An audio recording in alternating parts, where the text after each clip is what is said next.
Sir ನಮಸ್ತೆ. ನಮಸ್ತೆ, ಹೇಳಿ. ಸರ್ ವಿನಾಯಕ್ ಕಾಂಗ್ರೆಸ್ ಬೆಂಬಲಿಗ ಅನ್ಕೊಳ್ಳಿ. ವಿನಾಯಕ್ ಅಷ್ಟೇ ಹೇಳಿ, ನನಗೆ ಕಾಂಗ್ರೆಸ್ ಬಿಜೆಪಿ ಎಲ್ಲ ಹೇಳ್ಬಿಡಿ. ಸರಿ ಆಯ್ತು. ಇಷ್ಟು ವರ್ಷಗಳಲ್ಲಿ ನೀವು ರಾಜಕೀಯವಾಗಿ ಆಕ್ಟಿವ್ ಆಗಿದ್ದೀರಿ, ವೈಫಲ್ಯಗಳನ್ನ ಕಾಣ್ತಿದ್ದೀರಿ. ಯಾವುದು ಸೋತ್ ಮೇಲೆ ಗೆಲ್ಲಬೇಕು, ಹೌದು. ವೈಫಲ್ಯಗಳನ್ನು ಮುಗಿಸ್ಬಿಡ್ತೀನಿ ದಯವಿಟ್ಟು. ಸೊ ವೈಫಲ್ಯಗಳನ್ನು ಕಾಣ್ತಿದ್ದೀರಿ. ಕರ್ನಾಟಕದಲ್ಲಿ ಒಂದು ಚುನಾವಣೆ ಸ್ಪರ್ಧೆ ಮಾಡಿದ್ರಿ, ನಂತರ ಆಂಧ್ರದಲ್ಲಿ ಒಂದಷ್ಟು ಚುನಾವಣೆಗಳಲ್ಲಿ ಸ್ಪರ್ಧೆ ಮಾಡಿದ್ರಿ. ಎಲ್ಲ ಕಡೆ ಬಹುಶಃ ವೈಫಲ್ಯ, ಗೆದ್ದಿಲ್ಲ ನೀವು ಇಲ್ಲಿವರೆಗಲ್ವಾ. ಸೊ ಒಂದು ಪಕ್ಷ ಸಿದ್ಧಾಂತದ ಜೊತೆಗೆ ತಮ್ಮನ್ನ ತಾವು ತಳುಕಾಕೊಂಡಿದ್ರೆ ಅಥವಾ ಜೊತೆಗೆ ಇದ್ದಿದ್ರೆ ಬಹುಶಃ ಯಶಸ್ಸನ್ನ ಕಾಣ್ತಿದ್ರಿ ಅಂತ ಅಂದ್ರೆ ಏನು, ಈ ಪಾಯಿಂಟ್ ನ ಇಟ್ಕೊಂಡು ನಾನು ರುಬ್ಬೇಕು ಅಂತ ಮಾಡಿದ್ಯಾ? ಆದ್ರೂ ನಿಮ್ಗೆ ಅದೊಂದು ಪಾಪ ಪ್ರಜ್ಞೆ, ಅಪ್ಪ ನಾನು ಇರ್ಬೋದಿತ್ತು.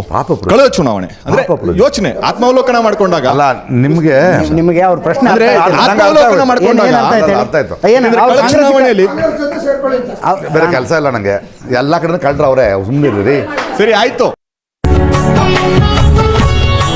ಅವ್ರು ಕಾಂಗ್ರೆಸ್ ಅಲ್ಲವ್ರೆ, ಅಲ್ಲಿರ ಕಳ್ದ ಇಲ್ಲವ್ರೆ. ಇವನ್ ಬಿಲ್ಡಿಂಗ್ ಬಾರ್ ಐತೆ, ಅವ್ನ ಬಾರ್ನಲ್ಲಿ ಇವನ್ ಬಿಲ್ಡಿಂಗ್ ಐತೆ. ನಾವು ನಿಮ್ಮ ಜಗಳ ಆಡ್ಕೊಂಡು ಕುಂತಿದೀವಿ, ಕೂತ್ಕೊಳ್ಳಿ. ನೀವು ಉತ್ತರ ಕೊಡ್ತೀನಿ ಕೇಳಿ. ವೈಫಲ್ಯ ಅಂದ್ರೆ ಏನು? ಒಂದ್ ನಿಮಿಷ. ಸೋಲು ಅನ್ನೋದೇನು? ಎಲೆಕ್ಷನ್ ಅಲ್ಲಿ ಸೋಲ ಅದು ಮೇಡಮ್. ನನಗೆ ಆ ಸೋಲು ಗೆಲುವೆಲ್ಲ ಇಂಪಾರ್ಟೆಂಟ್ ಅಲ್ಲ. ನಾನು ಅದನ್ನು ಸೋಲು ಗೆಲುವು ಅಂತ ನೋಡೋದೇ ಇಲ್ಲ. ನನಗೆ ಆ ಥರ ಅಜೆಂಡಾಗಳಿಲ್ಲ ನನಗೆ. ಇದೊಂದು ಬದುಕಿ, ಇದೊಂದು ಜನ್ಮವೇ, ಎಂತಹ ದುರ್ವಿಧಿ, ಇದೆಂತಹ ದುರ್ವಿಧಿ. ಇದ್ರೆ ಯಾವ ಪಕ್ಷ ಬೇಕಾದ್ರೆ ಸೇರ್ಕೊಳ್ತಿದ್ದೆ, ನನಗಿಲ್ಲ. ನಾನೊಬ್ಬ ಪ್ರಜೆ, ಒಳ್ಳೇದು ಮಾಡಿ ಹೋಗ್ತೀನಿ. ಬೇಡ ಜನ ಬೇಡ ಅಂದ್ರೆ ಜನ ಒಪ್ಕೊಳ್ಬೇಕು. ನೀವು ಬೇಡಪ್ಪ, ನೀನು ಆ್ಯಕ್ಟರ್ ಆಗಿರು ಅಂತ ಇರ್ತೀವಿ ಅಷ್ಟೇ. ಚುನಾವಣೆಯಲ್ಲಿ ಸ್ಪರ್ಧೆ ಮಾಡಿದಾಗ ನಾನು ಸೋತ್ರು ಕೂಡ ವಾಪಸ್ ನಾನು ಇಲ್ಲಿ ಬರ್ತೀನಿ, ಕೆಲಸ ಮಾಡ್ತೀನಿ ಅಂದ್ರೆ, ಸೋತ ನಂತರ ನೀವು ಬರ್ಲಿಲ್ಲ. ನಾನು ಬೆಂಗಳೂರು ಸೆಂಟ್ರಲ್ ನ ಮತದಾರ ಸರ್, ನಾನು ಹೇಳ್ತಾ ಇದ್ದೀನಿ, ನೀವು ಬರ್ತೀನಿ ಆಗಲ್ಲ. ಇಲ್ಲಿ ಇಬ್ರು ಇದಾರಲ್ಲ ಕಾಂಗ್ರೆಸ್, ಬೇರೆ ವಿಚಾರ. ಬರ್ತೀನಿ, ಸೋತ್ರು ಕೂಡ ಬರ್ತೀನಿ ನೀವು ಚುನಾವಣೆಯಲ್ಲಿ ಹೇಳಿದ್ರಿ. ಸ್ಮಾಲ್ ಮಿಸ್ಟೇಕ್ ಆಗೋಯ್ತು. ಬಟ್ ನೀವು ಬರ್ಲಿಲ್ಲ, ಬರ್ಲಿಲ್ಲ. ನಾನು ಅಪ್ಪು ಎಕ್ಸ್ಪ್ರೆಸ್ ಮಾಡ್ಕೊಂಡು ಕುಂತ್ಕೊಂಡೆ.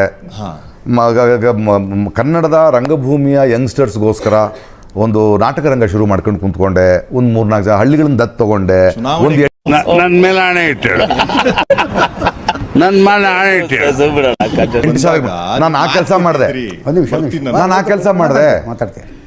ನಾನು ಅದು ಕೆಲಸನೇ. ನಾನು ಆ ಕೆಲಸ ಮಾಡಿದೆ. ಇಲ್ಲಿ ಬರಕ್ ಬಿಡಲ್ಲ. ಬೆಂಗಳೂರಿನಲ್ಲಿ, ಕರ್ನಾಟಕದಲ್ಲಿ ನಾನು ಎಲ್ಲೇ ಸ್ಪೀಚ್ಗೆ ಹೋದ್ರು ನೀವು ನನಗೆ ಗೊತ್ತು, ನಿಮಗೆ ಗೊತ್ತಿಲ್ಲ. ಮೂತ್ರ ಹಾಕ್ತಾರೆ, ಬ್ಯಾನರ್ ಹರಿತಾರೆ. ಮೊನ್ನೆ ಶಿವಮೊಗ್ಗ ಹೋದೆ ನಾನು.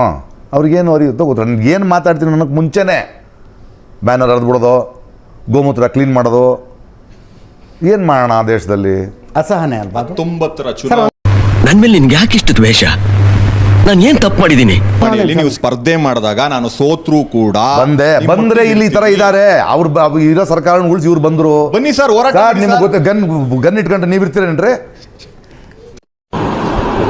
ಮೀಟರ್ ಬೇಕು, ಮೀಟರ್. ಒಬ್ಬ ಮನ್ಸ ಕೂತ್ಕೊಂಡು ಹೇಳ್ತಾರೆ, ಬರ್ತೀರೇನ್ರಿ? ಕೊಲೆ ಮಾಡ್ತೀನಿ ಅಂತಾರೆ. ಬರ್ತೀರಾ ನೀವು?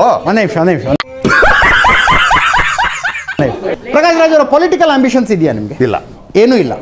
ಮತ್ತೆ ಯಾಕೆ ಎಲೆಕ್ಷನ್ಗೆ ಕಂಟೆಸ್ಟ್ ಮಾಡಿದ್ರಿ? I wanted to know. ಒಂದೇ ದುರಾಲೋಚನೆ. ಸರಿ, ನಾನು ತಿಳ್ಕೊಬೇಕಾಗಿತ್ತು, ಅದಕ್ಕೆ ಇಂಡಿಪೆಂಡೆಂಟ್ ಆಗಿ ನಿಂತ್ಕೊಂಡೆ. ಏನು ಅಂದ್ರೆ ಎಲೆಕ್ಷನ್ ಹೆಂಗ್ ನಡೆಯುತ್ತೆ, ಪಾಲಿಟಿಕ್ಸ್ ಹೆಂಗಿದೆ? ಮಾಮೂಲಿ ಇಲ್ಲ. ಜನರ ಹತ್ರ ಹೋಗಿ ಮಾತಾಡಿ ಬಹಳ ದೊಡ್ಡ ಅನುಭವ. ಜಾತಿ ಹೆಂಗ್ ಕೆಲಸ ಮಾಡುತ್ತೆ, ಯಾರ್ಯಾರನ್ನ ಯಾವಾಗ ಕೊಂಡ್ಕೋತಾರೆ,